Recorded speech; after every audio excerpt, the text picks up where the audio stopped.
সদ্যপ্রয়াত বেগম খালেদা জিয়ার আত্মার মাগফিরাত কামনায় বিএনপির উদ্যোগে গুলশান কেন্দ্রীয় মসজিদে দোয়া মাহফিল অনুষ্ঠিত হয়েছে। এতে তারেক রহমান সহ পরিবারের সদস্যরা অংশ নেন। পাশাপাশি দলের সিনিয়র নেতৃবৃন্দ, সর্বস্তর নেতাকর্মীরাও উপস্থিত ছিলেন। বিস্তারিত রাশেদুল কাদেরের রিপোর্টে।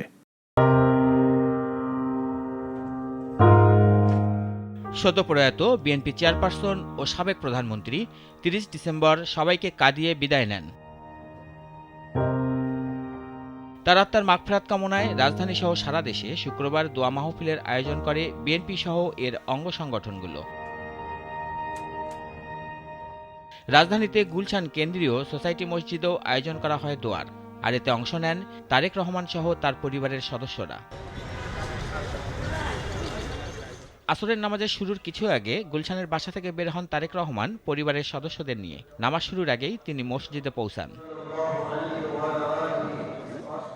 নামাজের পর শুরু হয় দোয়া মাহফিল ও মোনাজাত, আর এতে তারেক রহমান সহ তার পরিবার এবং দলের সিনিয়র নেতারা অংশ নেন। মোনাজাত পরিচালনা করেন মসজিদটির খতিব। খালেদা জিয়ার মাগফিরাত কামনা করে দোয়া করা হয় তার শোক সন্তপ্ত পরিবারের জন্য।